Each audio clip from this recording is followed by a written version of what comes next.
So like you find the bomb or whatever. Yep, they're making this stuff with like ammonium nitrate, aluminum powder. That was like their main charge of. So how do you make it not go off? You cut it, you break it open, and you're just like separate components. I can't talk about it, but like okay, sure. But, are you nervous as fuck in the meantime? No, times where I've had the hair on my neck stand up.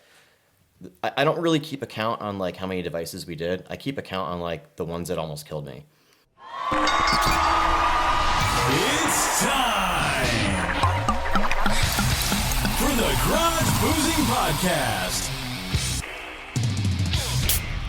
What's up, nerds? And welcome back to another episode of the Garage Boozing Podcast. I'm your host, the man with absolutely no plan, the Chase with the face for radio, Chase Shurga. And boy, do I have one hell of an episode for you today. It is a fantastic conversation. I am joined by the return of... I said that weird. I said return. Usually I say return. I don't know why I said it. Anyway, I am joined by the return of Steve Brodt. He was on one of the very early episodes of the Garage Boozing Podcast with his lovely wife, Sydney. He's a paranormal investigator. And I'm also joined by Kris March. He is the owner of a local tap room, which is very close to me. Look it up. It's called Slickfin Brewing, upstate New York. If you're anywhere close to upstate New York or you're going to visit upstate New York, definitely give it a visit. You will not be disappointed. But yeah, anyway, this conversation goes all over the place. We talked to Kris all about like his startup, like starting to build a brewery, the process of brewing, crazy stories of him being a Marine. Again, Kris, thank you so much for your service and so much more. We also talked to Steve about a lot of his paranormal investigating, what he's been doing, traveling the country, giving these tours. This guy's all over the place. And then we ended off with Steve owning a skeleton, which is crazy. But yeah, anyway, so much more, and this conversation goes all over the place, just like every episode. But yeah, that's what we do here in the Garage Boozing Podcast. But with all that being said, folks, you know what time it is. It's time to sit back, relax, kick your feet up, crack open a cold one, and if you're really feeling fruity, take a shot. Why not? Because this week's episode of the Garage Boozing Podcast starts now. Oh yeah, in support for the Garage Boozing Podcast, it is brought to you by Manscaped. Manscaped will help you trim up the family jewels to make everything nice and right for the ladies. Make sure that you're using promo code TGBP20 for 20% off your Manscaped products. Oh yeah! Ladies and gentlemen, welcome back to another episode of the Garage Boozing Podcast. Today I am joined by two very special guests. To my right, your left if you're watching on YouTube, we have the return of Steve Brodt. It's been a while. I think you were on like the fourth or fifth episode. I was going to say fifth. Yeah, very, very early episode, and it's been a while. This is episode 57, so Steve, welcome back to the show. And making his Garage Boozing Podcast debut, we have Kris March. Kris, welcome Hello, to the everybody. show. Thank you for having me. No, thank you for coming. And former Marine, thank you for your service before we get started here. But Marine Happy Corps birthday, Marines. today. Happy look birthday. Look at that. Timing couldn't be better. So, Kris, you own a brewery. Own a brewery. Yes, and it is Slickfin Brewing Company, correct? It is, yes. First thing I want to ask you is, well, I guess I'll start with this. What made you want to open a brewery? So I retired in 2016 after 18 years, and I took a job in Boston with a robotics company. 18 years in the Marines, right? 18 years in the Marine Corps. That's a long time, damn. Yep, I retired early. They gave me my benefits and whatnot. So I moved on from that. And then I took a job in Boston with a robotics company with another friend of mine who I was an EOD tech with. And I'd spent more time like on the road and traveling with that job than I even was, with the Marine Corps. So I was like, I got to do something else. At the time, I was brewing in my garage every weekend while I was home. But I wasn't spending much time with the family. And finally, I just like talked to my boss and I was like, look, I gotta do something else. I gotta move on. So Sure. I'd been brewing for let me think here. This was 2017. So like 5 years at the time I'd been brewing. And so you were brewing before you opened a brewery? Yeah, I was brewing like 5 years. Just like on your own as like a hobby? On my own as a hobby, not as often as I was in like 2017, 2016, but still, enough to like know the ins and outs and, be exposed to things that, worked for me and didn't work and whatnot. So learned from a friend of mine and I just looked at Heather one day and I was like, what if I quit my job? Like we have the house now, like that was a big thing. We wanted to get moved into a nice home, put our daughter into, a good school and whatnot. But the traveling was killing me. And I was like, what if I just quit and start a brewery? Like I'm brewing all the time. Like I think I can make it work. And so that's how it kind of began. It began probably 6 months after I started that job in Boston. So that would have been like September of 2016. And then February, March, I quit. My boss was super cool about it. He was like one of the guys that was in Iraq for a very long time, kind of going back and forth in the States, like doing robot servicing, that kind of stuff, like field servicing and whatnot. So he understood, like, he had two daughters. One, the older one, he had like no relationship with. And we sat and talked about this for like an hour. And then his younger daughter, he had a really, really good relationship with. And he's like, if your mind is set to move on, he's like, don't squander that opportunity to have a relationship with your daughter. So he's like, I get it. I'll give you 2 weeks if you want 2 weeks. If you want to leave before then, so be it. We actually still talk. That's cool. That's cool. Yeah. So I don't ever burn any bridges. That's my thing. I'll never. That's burn a important. bridge. Yep. So that's how it started. It started with me just continuously brewing in the garage, and I loved it. Like, had people over all the time for like chili cook-offs, and we'd go out to like homebrew events in Vermont and whatnot, and the beer was always received very well. And I was like, man, like I got to take a chance. Like, Sure. So I got to take a chance for me. I could take a chance for this, the job that I performed for so long. Every time I. Absolutely. So like, why not just take a chance for me at this point? So like, what is the process like to like open up a brewery? It was awful. It sounds terrible. It's At least you're awful. honest. It was really rough. Like, there was probably a year where I was awake in my bed, researching things until 3 a.m. And like, it was just really rough, and nothing related to beer itself. There's probably got a lot of licenses you got to get and like business shit. And All like, related to compliance and all that kind of boring stuff. Government. It was garbage. Damn. So, all right. So when did you like decide like the name of the brewery? So like where did Slickfin come from? So It's a cool name, but what the fuck does it mean? we'll go over it. So Heather and I and my daughter Izzy, we were on our way down to see my parents. I believe it was for like Christmas of what was it? It would have been 2016, right? We went to my sister's in Tennessee, just outside of Nashville. You're the only 10 I see. I think of that every time I hear Tennessee. I'm sorry. I had to say it. And, we're driving down, we're talking about the brewery, we're excited, it's like the very infant stages, it's like a couple of kids, like, Yeah, let's go. let's do it, let's, start a brewery. You get like a natural high from it too, like because you're so pumped. Very pumped, and you work 100 hours a week, and you don't Pumped. even realize it. Right. Yeah. But we were driving, and we're somewhere, I think in like Southern Virginia, and she was like, what about like Bomb Squad Brewing? And I was like, that's a horrible name. I think that name's already taken too. Well, now so. you hear like bomb, and everyone's like you just Yeah. can't say bomb. Can't say bomb. Bomb, bomb, bomb. And I was like, I was like in my head kind of running through like lingo, like that's kind of used within the community. And I was like box fin, and I was like, yeah, that's kind of interesting. And like, it was going through like a lot of different ordinance items that have like nicknames to them. And then I came across like Slickfin. I was like, what about Slickfin? She's like, well, what's that? And Yeah, I was what like, is that? So Slickfin's a type of bomb fin. It's like it's one you would see in like an old World War II Vietnam. Oh, so it's a bomb. movie. It's a type of bomb fin, yeah. What's a bomb fin? A bomb fin's like what they attach to the back of the bomb for stabilization. Make it fly. Wow.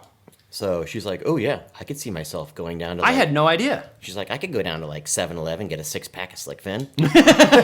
That's exactly what she said to me. And I was like, I kind of like it. Yeah. And like, it wasn't really a term that we talked about a lot, even in the EOD community. It was just like, oh, you're walking on a range and you're doing like a range clearance lighters on our Slickfin. You're like, oh, what is it? Mark 82, Mark 83, whatever. It's just one of those things that It's like Chinese to me. it's very indiscriminate. It's just Every day. I feel like most people don't know what Slickfin means, right? Like, a lot of people don't. But it's a cool name, though. I was adamant that we kept that name because Yeah. it sparks conversation. Absolutely. Yeah. People probably ask you all the time where that name comes Where'd from. they come from? They right? do. They are always like, "Oh, is it something like a whale in the ocean or something?" Because that's where your mind goes when you know people are Marines. No, yeah, right? It's a whale. It's a whale.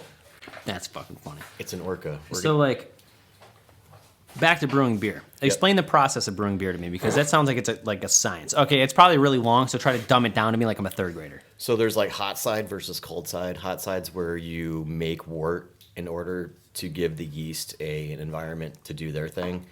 But basically all I am is, it's funny, I'm like a wort wrangler, right? So I'm just making this sugary solution that obviously has not been perfected in 8,000 years, but like I'm just giving the yeast an environment to go ahead and work. And it's got to be very sanitary. Brewing takes like 6 hours. The fermentation takes like 2 weeks. Wait, what? It's a thing. So when you say brewing takes 6 hours, so so you own a brewery. Yep. If I come like tomorrow night, for example, Yeah. and you're pouring me a beer, Yep. how long did it take to make that beer that I'm drinking? 2 weeks. Holy shit! Really? Yeah. Wow. So like, 2 weeks. how much like do you make it like a time? Like that's like, I feel like you got to make a lot of beer, like, right? So there's been a lot of like, people will say what they want to say about us, saying like, why didn't you start bigger? Oh, well, yeah, I didn't have a suitcase full of money. I don't, Fair. I don't have Scrooge McDuck, in a military silo swimming through, gold balloons and whatnot. Like I had what I had, and we started with what we could and what we felt comfortable with. So we started really small. We started with a 1-barrel system, which is 31 gallons. But that's what That's makes a lot of gallons. That's what makes it better. But it's not a lot not. at all. How long does it take you to run through 31 gallons? Like 2 days Okay. on tap. It's gone in like 2 days. Yeah, but like I feel like it makes it exactly what you said. I feel like it makes it better that like you started small, because like you're already at the point Yeah. where you're expanding already. Right. It was calculated. I saw some other people doing it in the U.S., like out in the Midwest. There was one other brewery. I can't remember the name of it anymore. I don't even know if it's still around. But they had like that same setup, and I was like intrigued by it. I was like, ooh, this is like borderline home brewer-ish, but not enough to be like scoffed upon. So like it's still a really cool setup. They're using great equipment. They're making great beer. Like it can be done. Like this can be done. And I know that my work ethic will be the one thing that determines whether or not something it fails or if it doesn't fail. Sure. And as cliche as it sounds, like you can taste the difference. Like when he's hand brewing everything.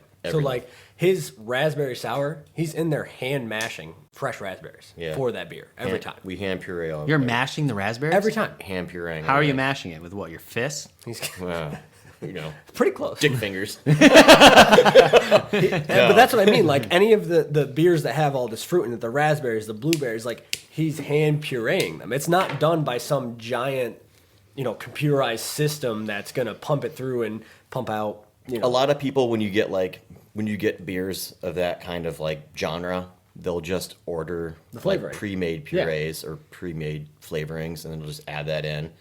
And you're like, no, I'm gonna. He's literally buying. I'm gonna fist the raspberries. Yeah, I'm he's gonna fisting the raspberries. we use like a 10-gallon pot and like a certain amount of like fresh or frozen raspberries, and we hand puree them with the burr mixer. I've seen him do it. Damn. I've helped him do it. And then we filter it through colanders.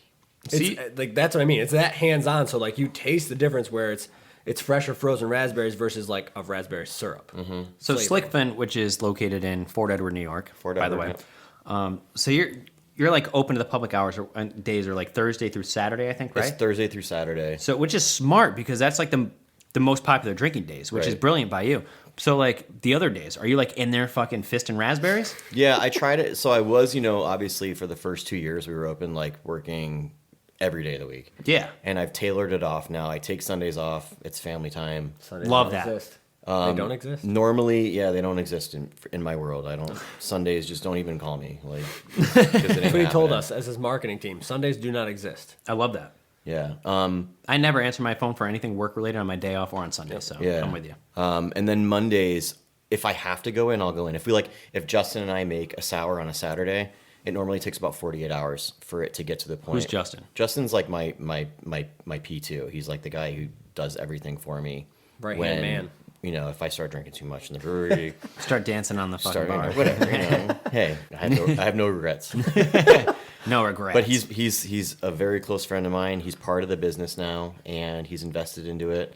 You know, both physically and monetarily. So he's just part of the team. He's part of the family. What does monetarily mean? I don't know Money. big words. Okay. Yeah, Dollars. dollar bills. Dollar bill, y'all. So if we make a sour on Saturday, it's really easy to do. It's like a 3-4 hour kind of thing. If we want to hang out with everybody, we may make a sour on Saturday. But I thought you said it took like 2 weeks. It does. So, but the souring process takes a couple days, and then so I'll take that Sunday off, and if I have a sour on the hot side ready to go, I'll come in Monday and finish it, and then it'll go into fermenter for 2 weeks.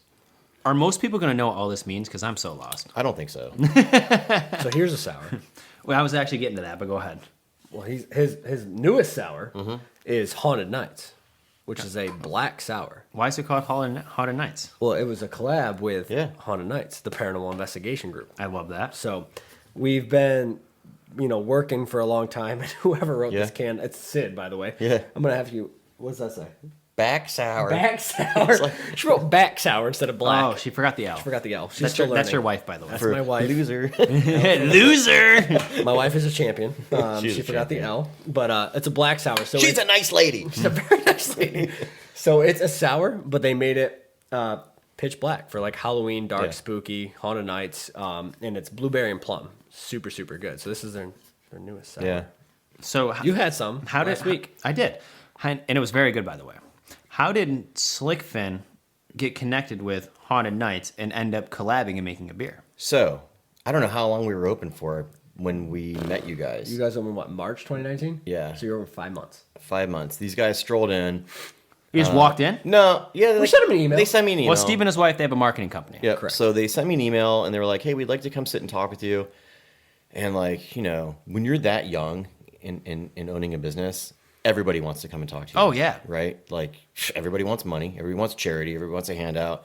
I have an ATM company. I get phone calls all the time. It's so fucking annoying. You got to be very specific on who you do business Absolutely. with. And so like at the time, I think I told him, I was like, "Look, a dozen people have come in here trying to do what you guys want to do, and I've turned them all down." That was about the first thing he said when we walked in the door that day. He Oh, was so like he agreed to the meeting and then you walk? Yeah, like he agreed to Yeah. sit down with us. We walked in the door and he's like, "Just so you know, we've had a ton of people reach out to us. We've sat with a bunch of people. We've worked with a bunch of people. We've told them all no, we don't like Right. that." I would have been like, well, all right. Yeah, that was not it was not a comforting thing. No, Look. I would have been like, dick.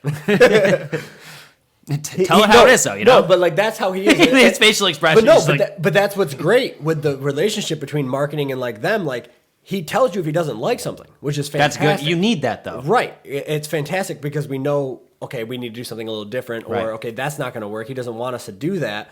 What can we do different that he's going to like? It's way healthier than dancing around a Right. subject. Tell Of us course. tell us if you don't like something. Tell us if you do like something, and we'll be able to build off of that. And that was like one of the first things he said to us is we've had a bunch of people reach out to us. We've sat down with a bunch of people. We didn't like any of them. We don't want to work with them. So he kind of put us on the spot. And these guys were like one of our first client meetings, like for our company. That was one of the first things we did. I would have been like, after that. It was tough. It was a scary meeting, and like What an icebreaker. right? And this was 5 months into their business, and I mean a month into ours. Like we were brand new too, so we sat down, and that was over 2 years ago now. And now these guys are like our closest friends. Yeah. You know what I mean? Like these are people we hang out with. Yeah, but what else happened in the meeting? You can't skip it. I mean, I think they just talked about like what would fit. Yeah. Right? And it kind of just made sense.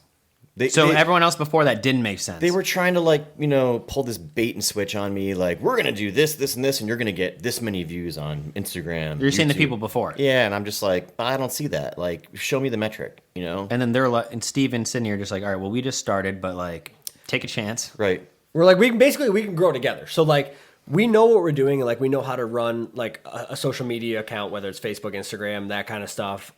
Sid's really good with like the website and the creative aspect of it. She is very good at that. She very good. has that eye. Very good. She knows what looks good for the pictures and all that kind of stuff. She knows what the aesthetically. I feel like pleasing. girls have that advantage. They over do. men. Like design and shit like that. They're just good at that. If we're being honest, like she does the hard work for it. I drink the beer. So like, I have a super good gig at this You're point. pulling your part, love. You know what I mean? Like I drink the beer. She pours the beer for the pictures, and that's it. But like, you know what I mean? Like we didn't go in and sell them a lie that we're like, hey, we're gonna post this picture and we're gonna get you 10,000 new followers. Right. We were like, hey, this is going to be a trial and error kind of thing. We're going to see what works, what doesn't work, and then we're going to build off that. We're going to work with it, whether it's pictures, whether it's boomerangs, videos, that kind of stuff for Instagram, Facebook. We know what's going to work. We know what's not going to work. But for a brewery, like, it's a little bit different. It's not where you can, go post a picture on the beach and like, oh, everybody loves that. It's you have to take this beer, if it's an IPA, let's say, okay.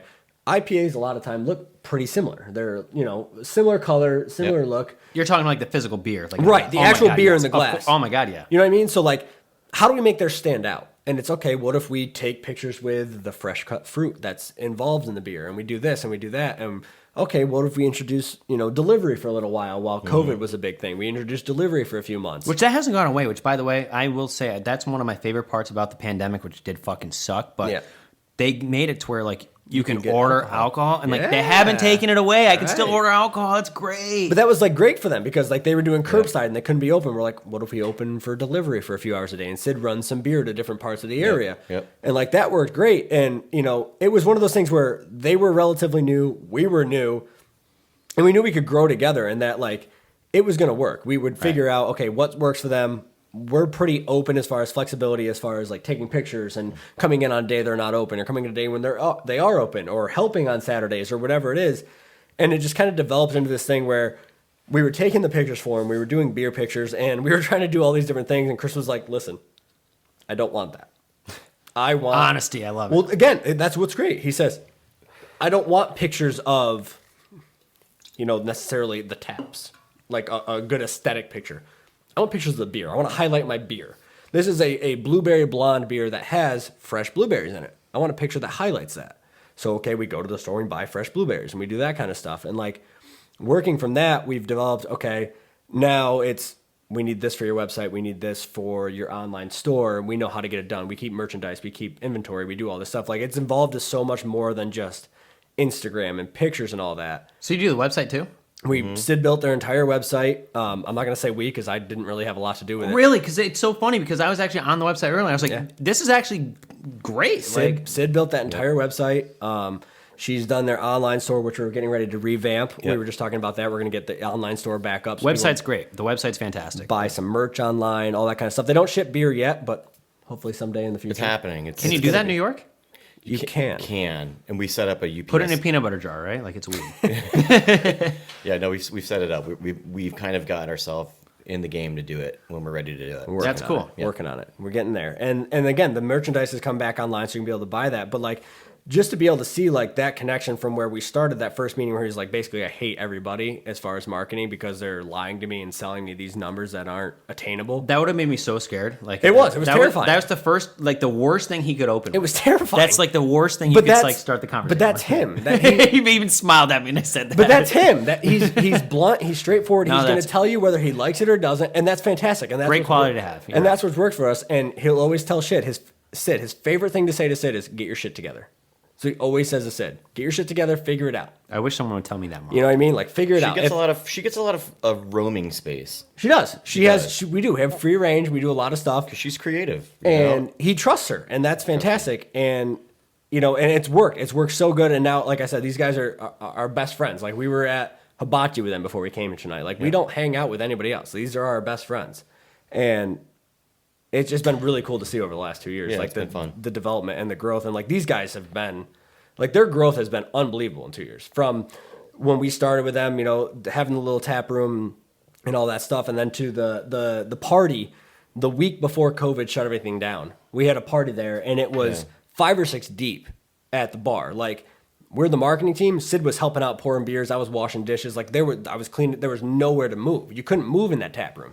And just to see like that growth from there to like now they have this giant outdoor patio and they have a tent that's going to be up in the building next door knocked right, down. That's what I mean. Like gone. He goes gone. And they have more. Beat it, nerd. He says that to us. He also says that to us a lot. Dude, I say nerd all the time. I love that you say that. He says I'm always beat it, like nerd. Yeah, he says beat it, nerd quite a bit. Well, but like they have his generation always said nerd. They have like this outdoor space now that's got a bocce ball court and a Screw cornhole you. court. That took him a minute. This generation. But they have this. He had to let it resonate. I'm sorry, I keep cutting you off. They have like this outdoor patio now that is so much more than this 42 person capacity tap room. That's just seating, though. Well, that's what I mean. Like Yeah. they have this capacity tap room of like 40 people, 50 Yeah, with standing 40, room. 42, yeah. You know what I mean? Like, and now they have this giant outdoor patio space with a tent that's going to have. Was that heaters open in the it. other night when we were there? Yep. Yeah. Why didn't you bring me out there? Because there was nobody out there. I showed you it. It was You didn't probably- show me. We didn't It was go out probably there. cold, like was really cold. cold. It was freezing, but you did Yeah. not bring me out there. I would have remembered.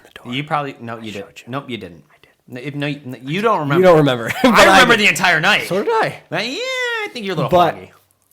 You know, it's just cool to see that growth from 2 years ago to now, and like everything that they have planned going forward that we know about, like the curling league this winter. If anybody wants to do some curling, Oh, yeah. we're gonna have a curling league. I at love that. You Slickfin. told me about that the other day. Teams It's of gonna be 4 sweet. make uniforms. Just saying. So we talking like curling, like like curling in the Olympics where you Olympic sweep the rocks towards the little. It's like other- shuffleboard on ice. but on ice.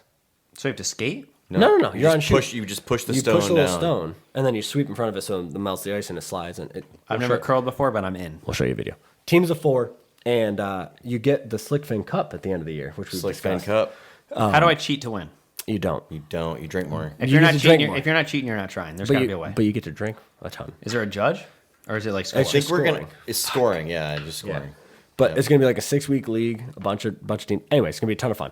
So like to go from that indoor little tap room to having this outdoor space where you have this tent that's year round with heaters and a bunch of tables and a curling league, and then they have other things in the works for next year. and the nerd building, they the knocked nerd, down. yeah, That building was building's gone. atrocious. It was that was a hot mess. It was a hot mess. Draft top. The draft top was designed to give you a better all-around drinking experience, and let me tell you how. You take your draft top bar tool, put it on top of your adult beverage, give it a little squeeze, not too hard, a little bit of friction, a little to the left, a little to the right, a little to the left, a little to the right, and wha-bam.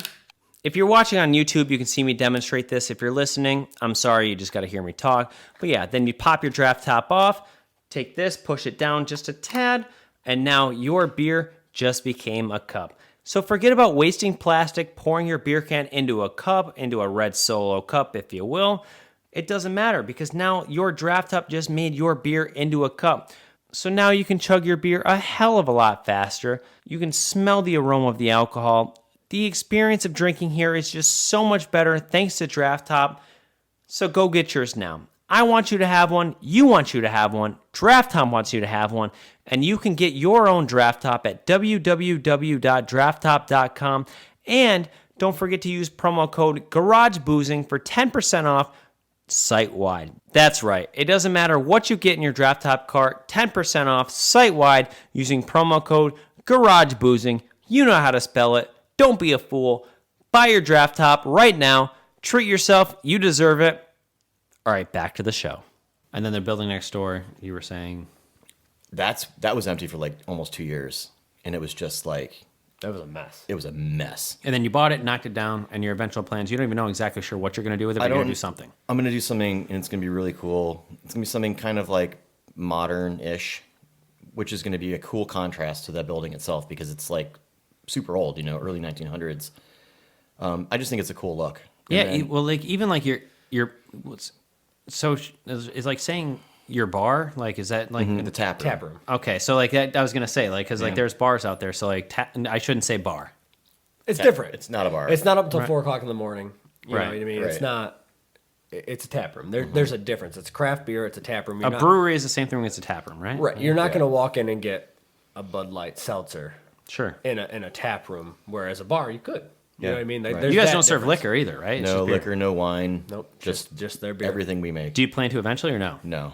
That's cool. Good for No. you. You're your own shit. Yep. So this might be kind of a wild question, but like, what's your goal like 5 years from now? That's my last brewery question for you, or tap room question. Where do you want to be in 5 years? I'm following a different model, and I don't know if it's right or wrong, And it might change. and it might change. But I've been pretty solid in my choice on this, and I would really love to have like other tap rooms smaller, under So you want the to like expand, kind of. under the Slickfin name. People drive a really long way to get our beer. You want to be the McDonald's of tap rooms. kind of, That'd be kind of sick. yeah, like the Starbucks of tap room. Yeah, Starbucks is Yeah. a better thing because You're not serving chicken nuggets. it's Right. it's really good quality. Do you guys and- serve food? No, But you can order food. Yeah. And they'll deliver it. Oh, yeah, like I get that. Stumpy's Yeah, down right, the right, street. right. That you can bring your own food in, that kind of thing. Oh, so if I like walked in with food, that's okay? yeah, That's cool. Yeah. A lot of places don't like that. They have like chips and stuff, but that's if you want a sandwich, you can bring a sandwich in or whatever. But they're like you said, Starbucks is a better option because they're a very specialized thing. It's a craft beer. They're not going to go out like you said and have 200 franchises across the country, all this kind of stuff, because it is a handmade thing. He is hand mashing the raspberries. He's doing all the stuff for the beer. So you haven't hired somebody to do that. You're doing that. We're doing it. Yeah, I'm doing it. Sometimes I do it. Animal. Yeah, he's been in there. I've He's been done there it a couple times. Yep. And you work there. I love it because like the funniest thing is like Steve's been trying to get me to go to this tap room for a very long time. Yeah. And like the schedule's never added up. Never lined up. Yeah. Well, because you worked for a different company for a long time. Yeah. That like you were working crazy hours and I work crazy hours, so it just never it never worked out. And then finally like Last week. They all have. what 4 do you days say? ago, How do you say it? Saturday. The stars aligned. They did. And I walk in and I see Steve behind the bar and he's like helping out. And I'm like, oh, Steve works here too? Damn, like this is cool. And he comes up and sits next to me and goes, I don't even work here. I'm like, what? No, like I was like, what? That's how it is there. Like Sid works there and helps out on Saturdays and stuff. So she'll sling some beers behind the bar. She works out on Saturdays. That's his wife. It is my wife. We've been on before. Sorry, rewind. Sorry to cut you off. So like, how does it start from like Sydney and you being like their marketing company to Sydney working? I'll tell the story. Yeah. Can we tell the story? Knock it out. So when COVID hit, right? That was March of 2020. Yep. No, 20. 2020. 2020, you're right. 2020. Yeah. We had then started to do like home delivery. Oh yeah, you were saying that before. And I was like, Sydney, would you be interested and willing to do like some deliveries on Saturday, right? We'll pay you for your gas. We'll do, whatever. Like you come here, take all the orders because people were ordering from like a certain time frame, And we had a certain area, like delivery area. Queensbury, Lake George, Glens It's like a Falls, 10 mile. Lake George? Yeah. Yeah. We were I going. feel like it's more than 10 miles, no? Well, and like you said, like there was an igloo cooler. They'd put Yeah. it in the back of Sid's car. Half the time I was driving. Yeah. I was driving. Sid was in the passenger seat. She'd go get up the receipts, load all the cans into the cooler. We would drive them out and drop them off. Yep. So she spent a few hours delivering beer.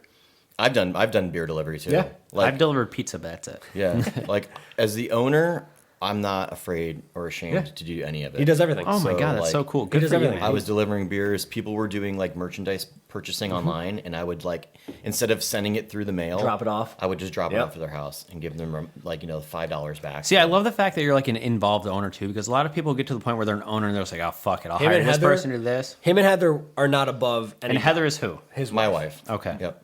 They're not above any job. They'll wash tables. They'll deliver beer. They'll deliver merchandise. Anything. See, Pour that's, beers. I feel like I'd be the same way if I owned like a restaurant or a tap room or a bar or whatever. Like I want to be involved because like I don't like sure like you can trust other people to do things, but like at the same time, how much trust can you give? Right, You know, like right.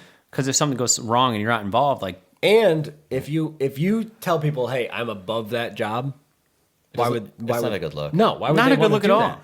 That makes you think they're better than you. But again, they're in the trenches. He'd deliver beer. He'd deliver merchandise. Drop it off on somebody's porch and save them the $5 of shipping. He'd drive it up to Queensbury. And speaking of drop it off. merchandise, you guys sell some awesome slick. Do you call them shorts or is that what they're called? Silkies. Yeah, sorry. So they're called silkies. Now, what do you describe them as shorts They're or like? revolutionary. Are they shorts or like under? Because I They're actually. anything both. you want them to be. So I've been told that you walk around in these things at the all bar. summer long. Your butt cheeks are hanging out? Yes. No. Mine hang out when I put them in. Maybe I just got a big butt. The man puts his leg up on the brewing kit with them on.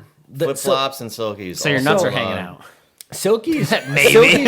silkies are great because they're like athletic shorts, but they have a liner in them like It's like a swimming swimsuit, Yeah, yes. right. You can Dude. wear them in the pool. You can wear them walking around. Yeah. They're fantastic. Listen, when I'm drunk, I'll just fucking start spending money. And like, yeah, I did buy them because Steve's like, oh, well, there's these like. It wasn't a hard sell. He's like, they sell these silky shorts and like you can use them as underwear. I'm like, all right, sold. I'll buy a pair right now. And you text me like 2 days later, you're like, these are so comfortable. I wore them for 3 days straight and didn't wash them. My man. They're fantastic. I wish I was lying, but I'm not even lying They're because they're so fantastic. fucking comfortable. I don't even care because like I wore them one day and I was like, Damn. all right, I'll wear them again. And I was like, Yep. all right, fine, I'll wear them one Yep. more day. I don't even care. They're so because I love silk. All right, I have silk bed sheets. Everything like I And they're fucking love comfy. them. They're just They're comfy. so comfy. It's like. Okay, like this might be a little out there, but like I'm a naked sleeper. I sleep butt ass naked, and when you're sleeping butt ass naked on silk sheets and silk blankets, all that shit, it's fucking great. Right. But now I got silk fucking underwear. Are you kidding me? Come Right, on, let's right. go. I got silk everything. And you're repping the brand. Dude, and like, you don't get hot when there's silk. No. You know, it's just fucking It's great. breathable. My balls can breathe. It's just fucking, breathable. it's fantastic. Let me tell you something. You're going to be living in those shorts. You're gonna. all I next love summer. them. Wait till love summer hits. But He swims in them, hot tub, Yep. grilling. Yeah, but I don't think I can walk around with them though. Because you like, can. But my ass is hanging out. I got a butt. Embrace My it. tattoo's hanging. Embrace You're right. it. I got lips on my ass, so I walked out on the front porch with them last summer and said, he goes, oh my God. She's like, oh my God. Like, oh my god, in a good way. Like, all right, let's go I upstairs. took it as a good way. like, all right, oh my god, let's go upstairs. Like, I took it as a good way. But like that. But, no, they're fucking awesome. They're great, fantastic. like that's how we evolved to where we are. Though. So you can order merch on your website. we're bringing it back. Bringing it back. right. We changed our like POS system, which was it's been kind of a nightmare, but like we're bringing it back. So Probably within the are you next- going to get to the point where you can buy silkies online? Yes. Yeah, Because that's 100%. fucking fantastic. 100%. How is there a timeline here? Because like if you can We're buy, working on it. We're working on it. Heather texted us about it today. We've Yep. been talking about all right, it. as So, soon as that point hits, I will Soon. let all of you know because I'm telling you these silk things. I'm telling you, silkies, your balls can t-shirts. breathe. Everything. Wait, silk t-shirts? They'll have silkies, the okay, shorts. so holy They'll shit. have t-shirts, hats, sweatshirts, hats, sweatshirts, the tank tops, everything. Have it all. stickers, koozies for your crowlers, koozies for your beer, everything. Well, magnets, everything is going to be online again. I It might be a was. little biased here, but out of all of them, my number one favorite is probably going to be the silkies because they're so comfy. dude. Oh my god, I have 10 pairs, I think. They're so good. I probably have like 30 pairs of underwear. And if I could wear my silkies every day, I probably would. But like I get to the point where like I got to wash them eventually. Take you them in know? the shower. Yeah, and then rinse 'em hang off. them. Clean. Game changer. But that's the thing, like, you know, that again, like he's saying, that's how it started. Like Sid started out doing beer delivery. Yeah. You know, he did some beer delivery. She did beer delivery, and they were like, "Hey, Sid, do you mind helping out on Saturdays when we reopen back up?" Like, Oh yeah, that brings back to the question. you know what I mean? Like, Yeah, we're yeah. busy on Saturdays. Do you mind helping us out on Saturdays? She's like, "No," like, because Sid is doing the marketing full time at this point. Yeah. She's like, "Oh, you know, I can help out Saturdays. That's And you're fine." busy touring the country. right? Right. I'm I traveling almost said all touring. over the place, touring. Touring. Touring. Touring. Okay. Anyway, So I'm traveling all over the country touring, doing all your haunted- spooky shit. haunted locations and all that kind of stuff. And she's like, "Oh, whatever. I got nothing going on Saturdays. I'll come help out and sell some beer and make some tips, whatever." So she goes in and starts doing that, and she's been doing that for almost a year now. Yeah. And it's gone well. She loves it. She has a great time. She makes a lot of friends with all the different customers, and like she gets to hang out with Heather and Chris and all them all the time. And like Makes money too. she makes good money. The tips are great there. And then like she gets to do the Halloween costumes Yeah. and all this kind of With stuff. their butt cheeks hanging out. Butt cheeks hanging out, making tips. It was a hit this year. It was a hit. I was like, girl, get your cheeks out, make some money. That's fine. See, that's the husband I want to be eventually. Like, dude, You know what I mean? Like- like a lot of like husband, boyfriends, whatever, would have a problem with that. Like their girlfriend being like behind a bar with their butt cheeks hanging out. If that was me, listen, I've been single for a year and a half now, and like doing my own thing, whatever. But like, if my girlfriend was a bartender, I've never dated a bartender or whatever. Like, can you want to date Sid? tap? Or do we have to talk money? We can make You can arrangements. call her a bartender. Yeah. Yeah, she's a bartender. bartender, right? And the taproom tender Yeah, or whatever. yeah. Still, like, Pours I'd be beers. like, all right, wear like the skimpiest outfit you can wear, like whatever's gonna get you Dude. money. Because like, if your cleavage is hanging out and your butt cheeks are hanging out, you're getting Listen. way more tips than the girl that's covered up. It's just how it is. If you- That's a fact. Tell me I'm wrong. Guys are disgusting. Absolutely. Guys are foul. So like, if dirtbags. I'm a guy. We're dirtbags. I'm a guy, like if me and him are the same way, like Heather and Sid, like hike those shorts up a little bit, pull the skeleton costume in a little bit, show a little more cheek. You might make $100 more. Oh that my night. God, yes. I That totally $100 agree. is fantastic. I'll Absolutely. take that $100 of a guy looking at your butt cheeks. You know what? Because guess what? They're looking at your butt cheeks. You're coming home to me. And you're touching those butt cheeks. That's what I mean. Like that doesn't. Guys can look all they want. Absolutely. Like I don't care. They can read the menu, but you're ordering. Right. Like she's making money off that. Like, why not? You know what I mean? Like, why Totally not make agree. the money? So like we started out with the beer delivery. I don't He helped her understand why out. people would have a problem. No, it doesn't make any sense. And then it got to her helping out on Saturdays, and like whenever I'm not traveling, I'm helping out on Saturdays. Like she's in there working, I come in and hang out because I like to hang out with my friends and have a couple beers and sometimes dance on top of the bar. And we hanging out, and I see their glasses stacking up because the girls are busy. They are. They're working their ass off. Well, they out made there. a comment to you the other day because the dishes were full and you're sitting there talking to me. Right. Like, hey, what are you doing? Yeah. Like, I'm not on the payroll, but like, I love the brewery. I love these guys. I love drank for helping free. out. I drank for free. So like that's a big plus. But like, you know what I mean? Like these guys have been great to us the last 2 years, and like we've made a really good relationship, and we're really good friends. We go over there all the time. We have cookouts at their house. Like they come to our house for Friendsgiving. Like we just hang out all the time. And so if I see the glasses stacking up, even if Sid's not working and I'm there on a Thursday and I bring my glass in and I see 10 glasses sitting there, I wash the glasses. It's not like, oh, I expect free beer or I expect a tip. It's, you guys are my friends. I'm going to help you out because I can't wait to see where this goes. You know what I mean? Like, I know it's going to be huge, and I know it's going to be even bigger than it is already. Even when I've seen the 2 years of it growing, You're just getting started. That's what I mean. And I will tell you, my favorite part about your bar, I have one thing in particular is my absolute favorite. Tap room. You're right. My favorite thing about your tap room, sorry. Not a bar. Tap room. Ease yourself. Damn it. All right. My favorite thing about your tap room is, so I was told before I went to take a pee, but I went to go take the pee, right?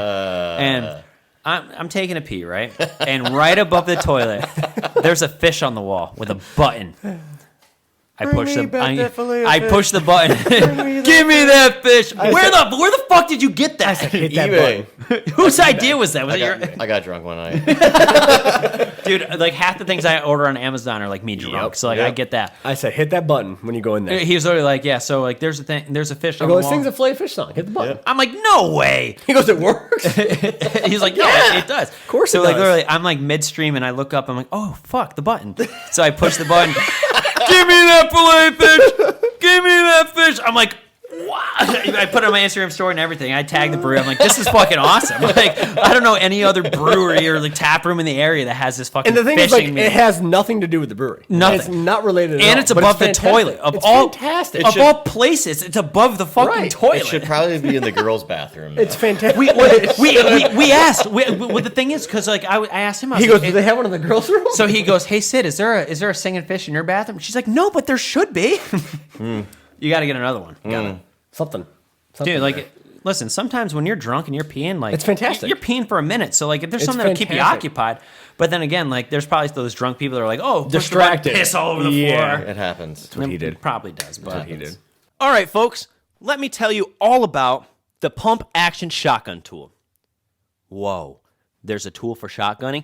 Hell yeah, there is. So listen to this. The Pump Action Shotgun Tool, created by the Drunk Engineers. Love that name, by the way. It makes shotgunning a hell of a lot easier, and let me tell you how.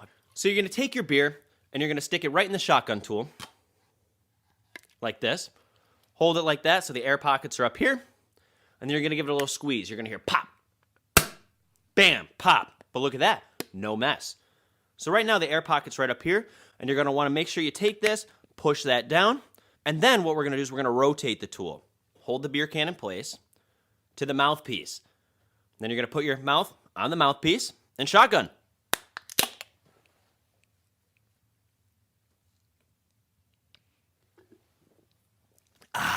And boom, no mess. You can shotgun at the dinner table, family events, wherever you want with absolutely no mess. So forget shotgunning, slamming a knife right through. Yeah, not a thing anymore.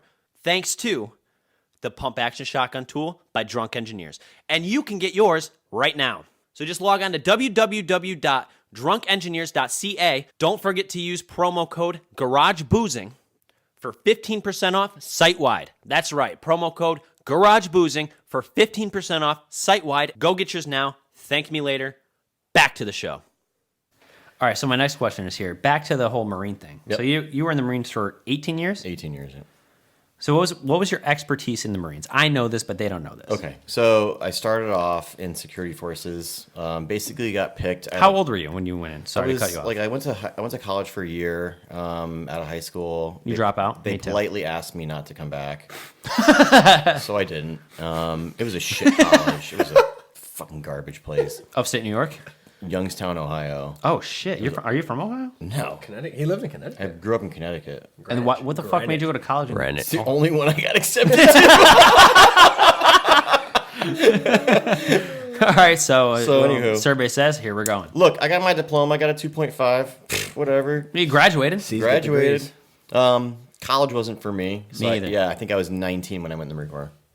All right. So your expertise was. I was a grunt first. I was an infantry guy. So you're like in the front line, so what you're saying. Frontline guy. My first 2 years of that 11 years or 10 years was in security forces. I was a gate guard at the Naval Academy in Annapolis, which was pretty cool. It was cool looking back on it. It was shitty when I was there. I was a new guy, like just getting treated like shit, hazed every day. I will say, like, before you, and I'm cutting you off like crazy. I'm sorry, but like, my dad hates when I do that. Sorry, Dad, but dude, kudos to you. You got fucking balls to be like in the military and the Marines, like all that shit. Like, thank you so much for serving the country, because that's a big deal. Like people, Thanks. and like people like you, like I appreciate the shit out of that, because I would never have the balls to do that. If I got drafted, I'd Takes probably a run away to special Canada person. and I'd never come back. Like, He's a special person. You 'cause- can't go to Canada. You're right. Damn it. I'd go to Mexico. Going to Tijuana, buddy. I'd go somewhere, but like, dude, like that just takes a certain set of balls that like I don't think I knew what I was getting myself into. you weren't scared. Like when you, I had no idea what the Marine Corps was when I went in. I had no idea. I didn't grow up around military. My father was in World War II as a chief, but like he passed when I was like 2 years old. I didn't grow up in a military household. Sure. And I grew up in Greenwich, Connecticut, which is super affluent, like no military there. Ritzy. isn't it spelled Greenwich though? Yeah. Greenwich, Yeah, but it's yeah. Greenwich. But they say Greenwich. It doesn't make sense to me. But okay, go ahead. Yeah, I like a buddy of mine, his friend came back from like boot camp and had this like cool uniform. I was like, that looks pretty sweet. Like, Looks what? fun. Which one's that? Hey, and the girls see you in the uniform. You're like, oh, wow. He's like, Marine. I was like, maybe I should go do that. So I went and got tested, scored like off the charts, and they were like, you can do anything you want to do. And I was like, I want to live in a dirt hole. If I'm doing this the right way. Right. So I did like 10 years or 11 years as a grunt. And then I moved over to EOD. Which is what? Explosive Ordnance Disposal. So what does that mean? That's diffusing like IEDs and bombs and ordnance and whatnot. Scary. So you've been overseas Yes. You did what? 4 tours? 4 tours, yeah. tours. tours. All right, so Tours, what do you call it? EUD? What? EOD. EOD. All right. yep. So what does that stand for? Explosive Ordnance Disposal. So you had to learn how to do what? Anything related to ordnance. The school is, I think, like 9 or 10 months. It's in Eglin Air Force Base in Florida, and it's like a joint school, so all branches of the DoD go through the same school. It's ran by the Navy, and it's, I want to say, somebody told me it was like the second or third hardest school in the Department of Defense, behind like nuclear engineering and possibly either Ranger School or like SEAL School, like Well, the SEAL program. It does sound very hard because your job was to undetonate bombs or Detonate. detonate. Well, does that- or render safe. Without problems. doesn't detonate mean explode? Yeah. Yep. So your job wasn't to detonate the bomb; it was to. Render it safe. And sometimes it's by detonation, depending on what the situation Okay, so brings. you did 4 tours. Yep. Not At- all EOD. Split half as a Marine grunt. All right, so you did 2 tours as a EOD. EOD. Yep. Okay, so your job was to find bombs and just like turn them off. It's a very like in-depth, I guess, MOS in the military, because like you can get like attached to certain units. Most of the time, I think that out of like the 202,000 Marines in the Marine Corps, only 600 at the time, maybe 560 were EOD technicians. Damn. So that's a pretty small percentage. And the attrition rate at the school was like 70%.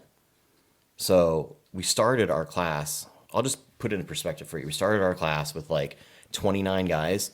I graduated my class and the class behind us with 9 people. Damn. So people just dropped like flies. Dropping like flies. And it's like one of those things where I think there's 46 tests in EOD school. If you get anything wrong, it's minus 16 points. And anything passing in EOD is 85%. So if you get can't one one little wrong, thing wrong, it's 84. You lose. Like, you come back tomorrow, retest. Would've flunked. You double tap.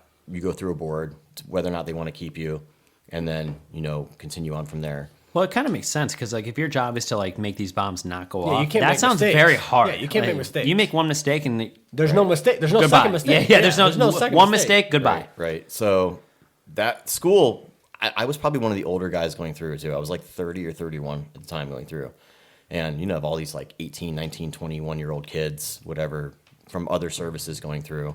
I don't know how old they were. I think they have to be 21. But, just able to absorb a ton of information. And as a 31-year-old former grunt, it was really hard for me to like absorb a lot of information. So I would stay up late as possible and just try to like retain information in my head. You couldn't bring any materials home with you. You couldn't study? Like, Couldn't bring any materials home with you.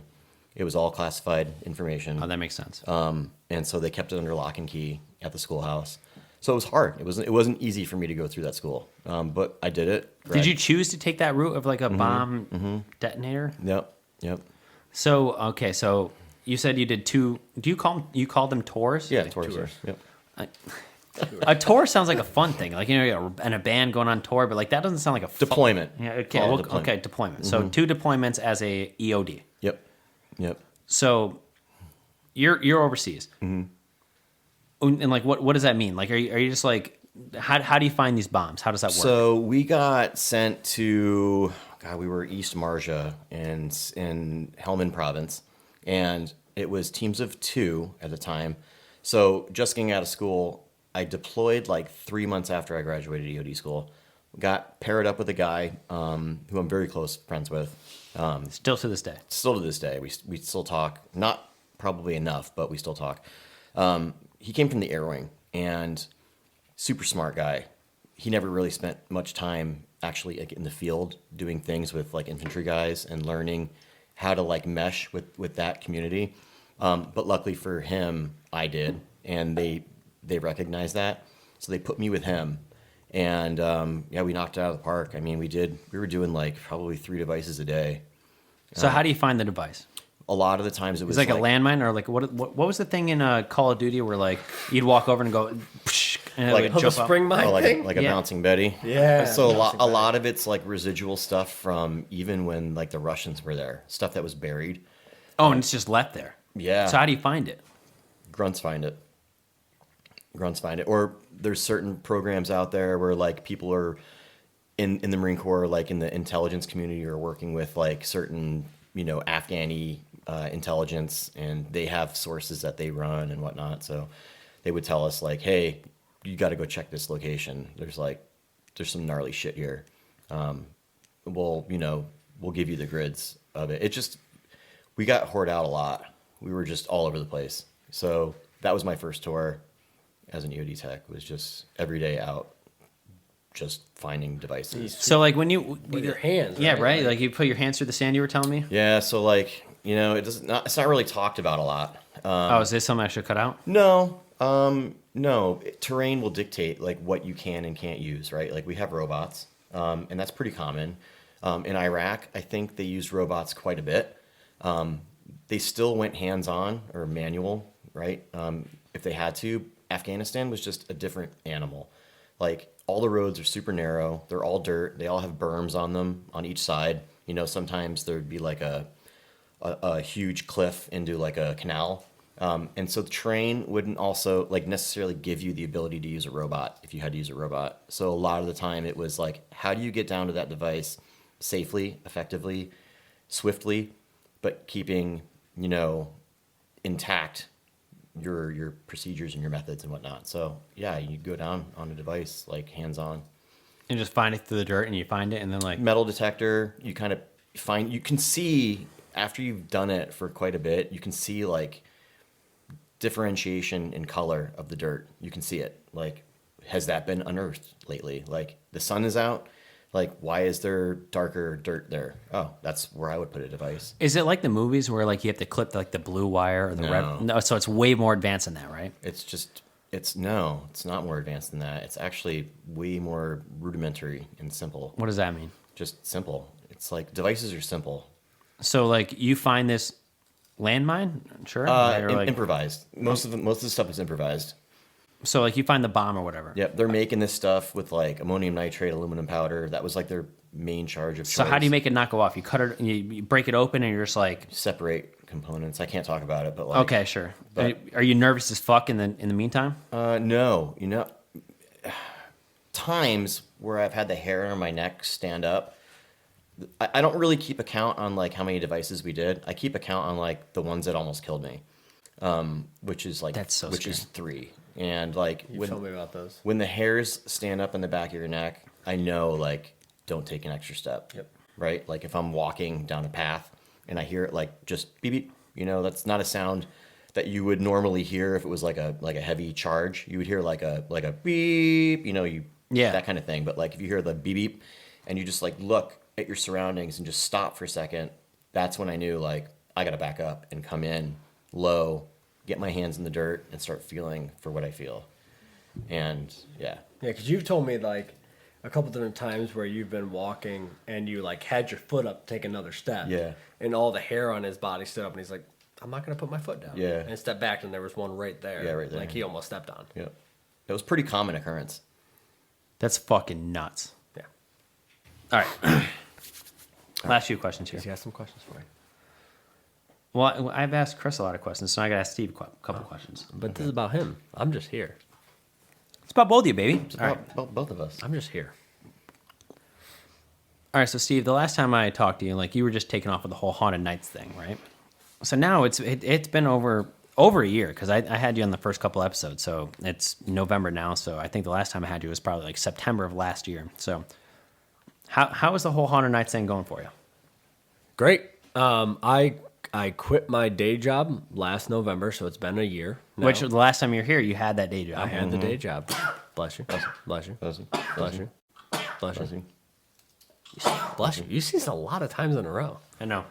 They say 7 times you die, so I can't wait till I sneeze 7 times. It's only like 4, though. You got a long way to go. I know. I want to sneeze more, so I die. But Sarah all only right. sneezes in twice, like twos. She only sneezes twice. Well, I just sneezed that times too. So anyway, all right. Anyways, so yeah, you so- quit your day job, I quit my day job last November, so it's and you're been touring the country full time. Yeah, full time. I've been doing it full time for a year now. This year I hit a lot of states. I did New York, Vermont. Well, rewind a little bit. So for those of you that didn't hear the last episode with Steve, because we've grown a little bit since then, Go back and listen. yeah, go back and listen. Steve and his wife were both here, That but was an interesting episode. fantastic, yes.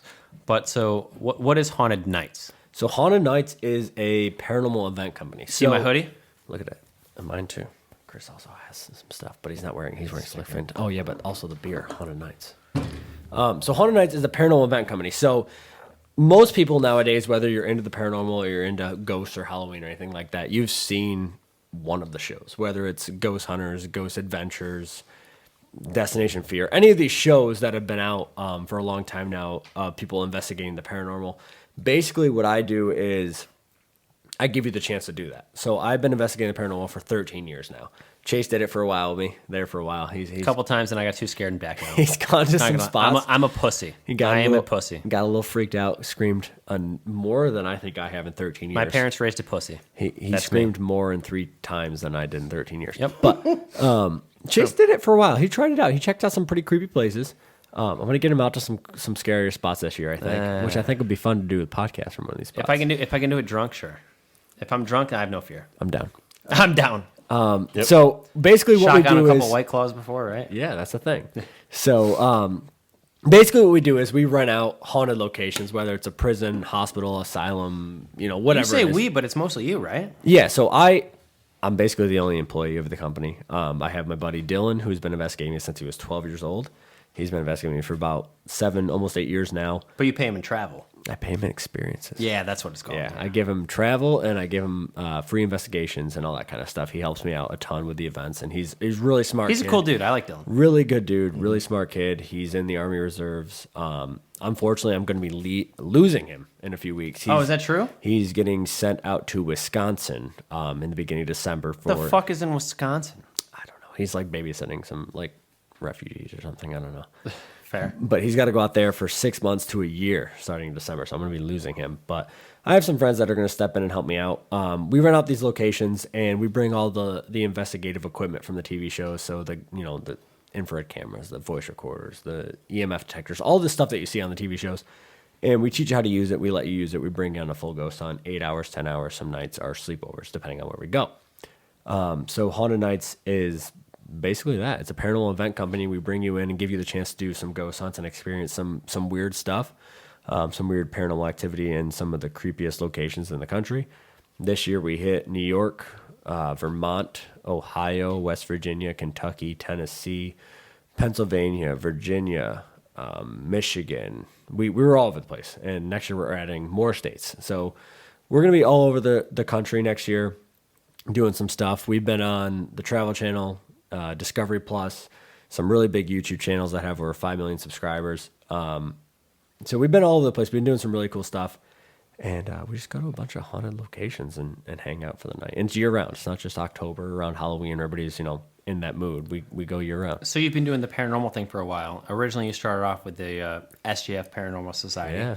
But then eventually you branched off and you started doing your own thing. Yeah. So I founded the South Glens Falls Paranormal Society when I was still in high school. Not a lot of people knew I did the paranormal in high school because it was easier for me to just not tell people I did it than it was for me to. Because people are look at this fucking weirdo. Right. The paranormal is a joke. It's not real. It's not a joke. It's real. Weird shit happens, man. It's real. Weird shit happens. But it was easier for me to pretend like I didn't do it and just not tell anybody about it. So nobody knew I did it in high school. But I've been doing the paranormal since 2019 when I was 16 years old. So I've been doing it for going on 13 years. You were 16 in 2019? 2009. Oh, that's what I meant to say. Okay. But yeah, we've been doing it all over the country for the last 13 years. Been to some really cool spots. I broke some cool world records. We built the world's largest Ouija board in Salem, Massachusetts a couple years ago. Is that like a Guinness Book of World Records? Ripley's, believe it or not. Really? We were going to have Guinness out, but they cost a lot of money or something. You have to pay them to come out? You sure do. Oh, fuck thousands that. and Fuck thousands that. and thousands and thousands of dollars. Sorry, Dad, for saying fuck. So we were in Ripley's, believe it or not, in 2019. We built the world's largest Ouija board in Salem, Massachusetts with the Talking Board Historical Society, which is a Ouija board historical society. That's a thing? That's a thing. There's a historic society for Ouija boards. This guy has a room full of Ouija boards, by the way. I do. I have over 75 now. You have 75 Ouija boards hanging on your... Who the fuck do you... I'm going to ask all of you, and I bet the answer is nobody, that has 75 Ouija boards in a fucking room that most people would use as like a guest room. Like, hey, come spend the night. It is. It's one of our guest rooms. So our bedroom. So There's not a bed in there, is there? No, there's an autopsy table if you want to sleep on that. No, who the fuck? It's not a guest room. It's you don't call it a guest room. It's like that's not a guest room. We ran out of so Sid took one of the rooms as her closet. Her closet. I know. So I that. took the other room as my collection room. So you guys have an old ass house too. 1910. That's fucking cool. And you guys have done a lot of stuff to the house too. We've redone the whole porch, 2 bathrooms. Chris has helped us out a bunch with some stuff. Built some flower boxes for us. Helped us out with the bathroom downstairs. But what made you want to have a whole Ouija board fucking room? He has all these old ass Ouija boards just hung up on the. And I heard the story the other day that one just flew off the wall one day. Yeah, I was. That would make me. I'd move out immediately. I wasn't there. Sid was. She called me. She was pissed at me because I was investigating somewhere and the board flew off. But yeah, because you probably fucking said something to the wrong fucking demon. Probably. But I have boards dating from 1890 all the way up till 2019. So I have boards current. I have boards 130 years old. He collects Ouija boards. I collect old U.S. money. There you go. Cool. I got money for you. Oh yeah, I forgot we talked about that. I have a whole fucking stack. I'll show you. But anyway. Yeah, Ouija boards were just a thing that they're so taboo. So many people are scared of them. And I feel like most of the time when you're playing a Ouija board, though, there's got to be someone on the table that's fake. Pushing it. I don't believe I don't believe in Ouija boards at all. So my thing is with all I've seen in the paranormal, if a ghost or a spirit or whoever it is can open a door or can move a chair or can do whatever, why do I have to touch the planchette on the board? Why can't they just move it themselves and spell their name? Right. Have you ever tried that? Yeah, and it didn't move. You know what I mean? So there's It only moves when there's someone there. There's that's too much human involvement. Wants to be an asshole and be like, oh, let's scare everybody and push. I would have to trust you with my life. You trust me with your life?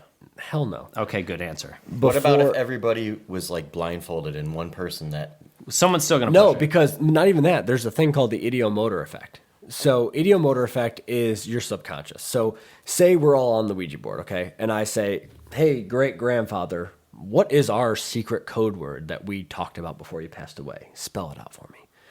And all of a sudden the planchette moves and it spells it out on the board.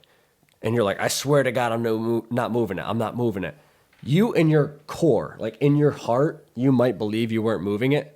But the ideomotor effect, you could have been moving that planchette without knowing it. It's a subconscious thing. Your body and your mind wants it to work so badly and wants it to spell that word out so badly that it's moving it without you knowing that you're actually doing it. So you might genuinely think you're not the one moving it because it's subconscious. You don't actually know you're doing it. But you moved it. Correct. So there's way too much human involvement and way too much human error in a Ouija board for me to believe in anything.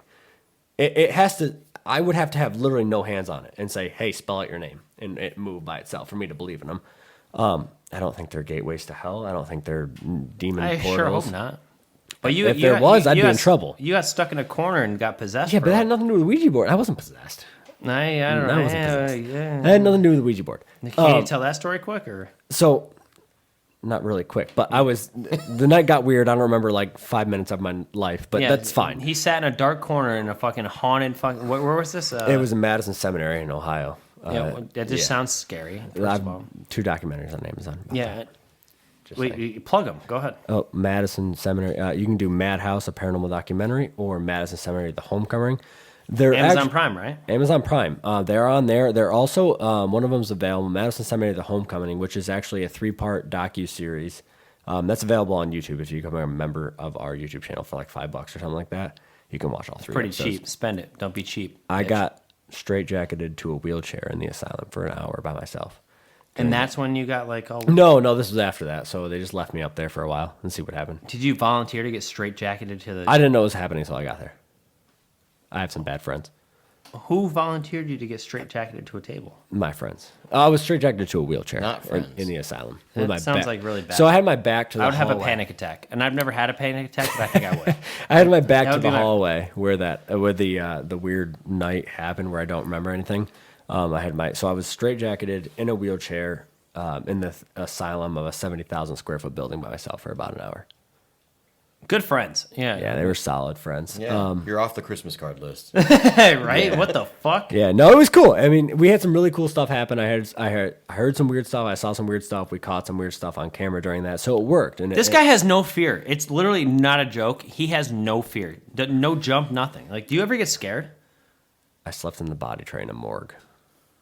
So no, he does not get scared, and that blows my fucking mind. How do you not get creeped out? Listen, the paranormal is one thing. This guy diffused bombs. That Not anymore. There's a different kind of fear there. diffused. You know what I mean? Like there's a different kind of fear there. Like the paranormal, like ghost paranormal, that kind of stuff.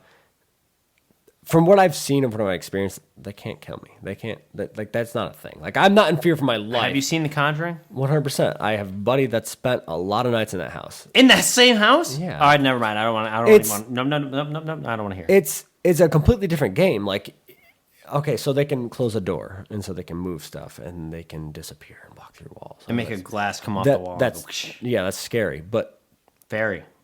Doesn't scare you. It doesn't kill you. I will say, A bomb can kill you. if I was sitting in my house and I heard beep, beep, I'd be like, "Yo, Chris, what are you doing, dude? Come help me!" You know what I mean? Like, okay, so like the fear that would be instilled in somebody to sleep in a body tray in a morgue or to sit in an asylum in a straitjacket, like that is so minuscule compared to somebody that has to defuse a bomb. You know what I mean? Like, there's different kinds of fear. Oh, I totally agree. I think That's like, a whole different level. Like, okay, people are like, oh, you got balls. You can go sit in a haunted asylum for 8 hours by yourself. Sure, but defusing a bomb, like you do Right. one wrong move, you're like, you're done. Right. You know what I mean? Like that's you're gonna live. You know Right. you're gonna live. Like it might suck. possessed or not. Like you're gonna live. You know what? If you get possessed and it's on camera, you know what you got? A Content. multi-million-dollar movie content. deal. Absolutely. A multi-million-dollar movie deal. You know what I mean? If you mess up with a bomb, that's it. Hats off to you. That's what I mean. Like that's Hats off to Chris all day. No, That's a com- dead ass. Like dude, That's for a real. completely. Hats off to you all That's day. a completely different kind of. That takes fear. fucking nuts, and you got fucking nuts. People can be scared of all kinds of things, and like people can be scared of paranormal because human nature is you want to be able to understand things. Right. You want to be able to have that answer. Okay, this happened because of ABC. The paranormal Or D. Right. It could be D. It could be E. Whatever. But the paranormal is that next step where okay, why did that door open by itself? There's nobody there. There's no explanation for it. That's So you paranormal. see a door open, and you're just like, okay. But like, No, that was a question. yeah, like I've seen doors open. It doesn't freak you out. No, because like, it's more. Why is that scary? Because the door just opened by Right, itself. but why? Inherently, why is that scary? What makes that scary? There's nothing scary about that. Because nobody opened the door. Right, but why is that scary? Because nobody opened the door. Why is that a bad thing? Because nobody on earth opened the door. Right, but why is that a bad thing? Keep going with that. Like, why is that a bad thing? Because nobody on earth opened the door. Why is that scary? Because you don't know the limits of what it's going to do next. Yeah. Right, but like, right, so you don't know the limits. I've seen Insidious. Like, I don't want a fucking demon Insidious to hop is into me. one of the worst. Like, that's You know what I hate comical. about real quick. What I hate about Insidious is like the whole movie like makes sense, and at the end you see like It's this the dumbest fucking Yeah. figure at the end. It's like hopping around. It's like Right. that ruined the movie for me. Right. So like, but that's the same thing. Like Paranormal Activity, like Insidious, The Exorcist, all this thing. Like, that's not how it is, man. Like I've been doing this for 13 years. I've never run across anything remotely demonic, ever. Like I'm not religious. You know that about me. Like I'm Sure. not religious. Like demons and possession and all this stuff. Like I don't buy into it at all. But even then, like if you think about, okay, so let's say you get scratched at a location, which I've had. You say if I get scratched at a Yeah, location. I've been scratched at locations. Buddy, if I'm with you at a location and I wake up in the morning with scratches on me, like, No, I'm- that's not okay. Like I've sat in a jail cell in front of 15 people. Who scratched me? But why is that scary? But why is it scary? Think about it. Now I need a tetanus shot. No, it's scary because you don't understand it. That's it. That's the only reason it's scary. So like, No, it's scary because I don't know who scratched me. right? But why is that scary? Because I don't know who scratched me. Like, who? What the fuck? Like, who? Think about it though. Like, okay, so we don't know how any of this works, right? None of us do. We don't And we'll how- never know. Right. We'll never know. Exactly. Until you We'll pass be away. dead. That's when you figure it out. So, what if the energy, however it works with the person that's passed away or whoever it is, maybe it's a kid or a friendly spirit of a guard or at a prison. Your or friendly neighborhood Spider-Man. Could be Pete Parker. Maybe he's reaching out to you, okay, and maybe he's trying to tap you on the shoulder. Okay, think about that. Why did it scratch me then if he's tapping me? Because we don't know how it works. Why does that automatically mean negative? Maybe the energy manifesting and how him trying to tap you on the shoulder and say, "Hey, I'm over here." Maybe for Well, he some didn't take reason- his fingernails and. But you dug don't know his- he did that. You don't know he did that. Did you see him scratch you? No. No. And I So- didn't see who scratched me, which is the problem. Okay, so again, think Man, about I it. wake up with scratches all the time. Now you got me wondering. Think about it though. But you're married. You have a kid. Think about it. Peter The Parker. rodeo's in town. Peter Parker, okay? Good old Peter Parker, their friendly neighborhood Spider-Man, is reaching out to you as a ghost, okay? And he's saying, you're in a location, let's say, and you're doing investigation. You say, hey, if there's anybody in here with me, let me know you're here. Peter Parker says, okay, I'll let you know I'm here. Taps you on the shoulder twice. For some reason, however that energy manifests itself and it interacts with your body, maybe it shows up as scratches. Doesn't mean he scratched you. We don't know how it works. Do I feel pain with the scratches though? You feel heat. It's more of like a heat sensation. It's not like a scratch. It's more of like a burning. That sounds worse. It sounds worse, but you don't know it was malicious intent. This You know is what why I I mean? dipped out in the early stages because I'm a bitch. I'm gonna bring you to some terrible places. I don't think you should. I'm not gonna. I'm going to bring you there. Just tell me that like we're going to like some place really nice. Yeah, I'm not gonna and, tell you. and make sure I get in the car with you and you're driving because gonna like bring you- if you're telling me we're going somewhere, I'm not going. I already have a list of places I'm gonna Oh bring you this year. no! I hope you have some weekends available this year. I have all my weekends available. You're gonna be busy.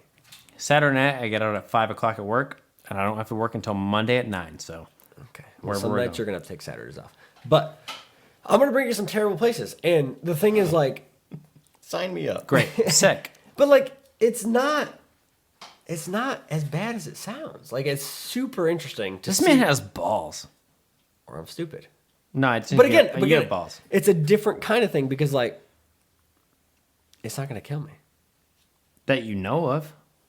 If it kills me, again, like, at least Sid's got a multi-million-dollar movie deal. Oh, there's the positive. Well, you know what I mean? Like, okay. But if I'm with you, at least like me and you die, and Sydney's got a multi-million-dollar movie listen, deal. if I die and you don't, you got a multi-million. What if we both movie. die? At least Sydney has a multi-million-dollar movie deal. She'll spend it well. You know what I mean? Like, Fuck me. she'll invest it in Slickfin or something. So. You know what I mean? Though, like, I feel like people are scared of it because of Hollywood, the TV shows, that kind of stuff. When it's not scary. It's just the unknown. We don't know what it is. So how do you know it's scary? That kind of thing. That's mindset. My mindset going into these locations. If I'm in a prison or a hospital or an asylum and I hear a weird noise, and everybody's like, "Oh my God, how did you not run?" Well, if I'm sitting in my house or if I'm sitting in the garage boozing garage and I hear that noise, what's my first thought? It's probably not a ghost. It's, oh, is the house settling? Is it windy outside? Did a branch fall? Is there a, you know what I mean? Like, you have to keep a rational mind when you're on these locations to kind of keep a level head. And you can't freak yourself out. If you freak yourself out, it's game over. All right, Steve. So to send it off here, So you own some human body parts. Or wait, are they body parts or like, what do you call it? I own a full human skeleton. Why? Why not? Because nobody I know owns a whole human skeleton. Why do you own a whole human skeleton? Because they're cool. I mean, you can.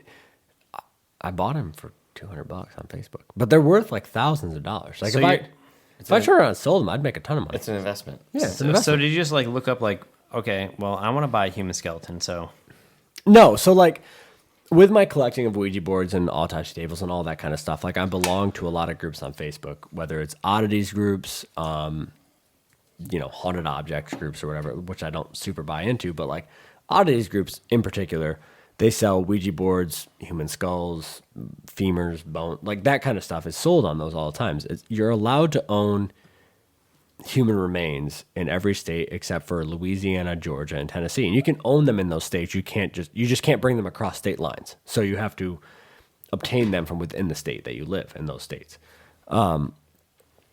So I've always wanted a human skull. Prices have gone up quite a bit in the last few years in the groups that I'm in, whether it's $400 before for a human skull, and now they're $1,300. It's been a more popular thing to collect, so the prices have gone up. So I was in this group about like weird secondhand finds at like thrift stores and stuff like that. And this guy had posted that he had bought an Oddfellows Lodge in Pennsylvania. So Oddfellows are kind of like the Freemasons. They have like this secret society and a secret, group. And they have ceremonial skeletons. Now the Oddfellows believe that everybody obviously, turns into a skeleton at some point after they die.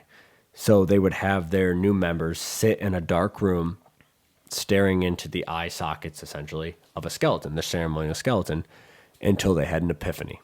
And the epiphany was supposed to be the best version of themselves. So they wanted each new member to live the best version of themselves until they passed away, because everybody's going to turn into a skeleton anyway, so you might as well use your time on Earth the best way possible. So it's kind of a cool thinking and cool thought process. so like fuck it, I'll buy a skeleton. Well, yeah, I mean, in the long term. So they had these skeletons. This Oddfellows Lodge caught on fire in the 90s. They abandoned it. This guy bought it, started trying to fix it up. And he commented on a post in one of these groups I was in and said, hey, I found one of these skeletons. And it was super cool for the first few years I had it, but now it's just taking up space. And that was my end. So I messaged him and I said, hey, if you're looking to get rid of that skeleton, if it's taking up space for you, I'd be super interested in buying it. What are you looking to get for it? He said, I don't really know. I don't know what they go for. Let me look it up. He looks it up and he says, oh, God, I didn't know they go for this much money. Thousands of dollars. I'm talking like $3,000, $3,500 for skeletons in good shape. He said, I'm not looking to get rich off this thing. How's $200 sound? I said, you tell me when you're available and I'll come down and pick it up. He said, how about, next Wednesday? So I got in the car next Wednesday. And I drove 4.5 hours down to Philadelphia To buy a human skeleton. to buy a human skeleton. His name is Skippy. Paid the man $200 cash, put Skippy in his coffin in the back of my SUV, put a tarp over him so it didn't look as suspicious, which actually made it look more suspicious. And then I drove into downtown Philadelphia and I took a tour of Eastern State Penitentiary, which is a haunted prison. Does Skippy have a family? We don't know. Somewhere, probably. So Skippy was in the back of the SUV for a couple hours while I toured a haunted prison, covered by a tarp in his coffin. I got back in the car. I drove home, got to my house about 9 o'clock that night, had my parents come over, help me unload him from the car because it was not strong enough to do that. So my dad helped me unload the coffin from my car. We put him in the garage and said, you're disgusting. As she was holding Skippy's hand, which was dismembered from his body at that point, we have to re-articulate him. He used to be strung together in like a display. So he's kind of fallen apart over the last couple, decades. So we got to put him back together, but she was holding his hand. And recently, the last couple of days, Sid and me dug through his coffin and pulled out all his loose bones and his loose teeth and put them on the top of the coffin so we could clean out all of the old like squirrels' nests and all that kind of stuff because he was in bad condition when we got him. He's kept in basically a shed. So Sid helped me go through and pull out all his bones and all his teeth so we could clear out the chewed on nuts and the squirrel bedding. And we put Skippy out on a coffin, and we put him on his lid, and we're going to bring his coffin inside. We're going to restring him back up together so we can stand him up in our collection room. And by our collection room, I mean my collection room. Well, this is fucking crazy, but at this point, my computer's about to die, so I have to. Chilling. I gotta send it off. But like Skippy, if your family's out there, We'll find him. we probably won't, but we'll try. But with all that being said, Kris, thank you so much for joining me on this episode of the Garage Boozing Podcast. Steve, thank you for joining me as well. I gotta make this intro really short because I have 3% battery left in my computer. Is Make it sure an you guys intro? not Is it the end of it? Did I say intro? I meant to say intro. Outro. Outro. Yeah, whatever the fuck. You know what I meant. I'm not helping make it quick. I'll fucking edit it. I'll fucking make it sound good. But guys, thank you so much for joining me on this episode. And We'll be back. absolutely, holy shit! I want to hear more ghost stories, and I want to hear like how the fucking tap room grows in the future. Yeah. But seriously, thank you guys so much. We'll see you nerds next week. Woo! What an episode. I told you guys you were going to love it, and of course, I was right. But yeah, this one got a little lengthy, and I was considering snipping it into 2 parts, but I was like, you know what, this conversation is so good, I'm just going to throw it all into one. It goes crazy, all the way from talking about beer to talking about spirits and paranormal investigating and owning skeletons and crazy shit like that. Steve's second time in the podcast, thank you so much for joining me. I'm glad that I could get you back in the garage. Steve is a very good friend of mine. Love that guy so much. And Kris, it was a pleasure meeting you. I know the first time I met you, you were a little inebriated and didn't really remember meeting me. So I'm glad we could meet again in my garage and have a great conversation. And just hearing about all the progress that your tap room has made is awesome. And dude, you got some great beverages there. And I can't wait to see what the future holds for you guys. But folks, please don't forget the absolute #1 way to support the brand. Buy some merch. We've got hats, we've got t-shirts, we've got hoodies, we got sweatshirts. You name it, we got it. And it's all available to you at www.garageboozing.net. And nerds, don't forget to follow the brand on all of your favorite social media accounts at Garage Boozing, as well as YouTube, if you'd rather watch than listen. And of course, don't forget to follow, like, subscribe, whatever the button is, on all of your favorite podcast platforms so you can be notified as soon as a new episode is released. We are on Spotify, we're on Amazon Music, we're on iHeartRadio, we're on Pandora, we are everywhere. All podcast platforms, you name it, we're there. Go subscribe. Thank you. Well, that's all the time we have for today. And guys, thank you so much for your support. This whole thing would not be possible without all of you. So I thank you guys every week. I'm going to continue to do so because without you, there's no brand, there's no podcast. So thank you guys so much for all of your support. And with all that being said, I'll see you nerds next week. Ladies, gentlemen, and nerds. Do you have what it takes to be a guest on the fastest growing, alcohol chugging, and nonsense talking podcast? Well, now is your chance. The Garage Boozing Podcast has new guests every week, and you could be one of them. Just simply log on to www.garageboozing.net, click the Be on the Show tab, and submit your information. It's that simple. Join the boozement or be a loser. Don't miss your chance because we're taking this to the moon.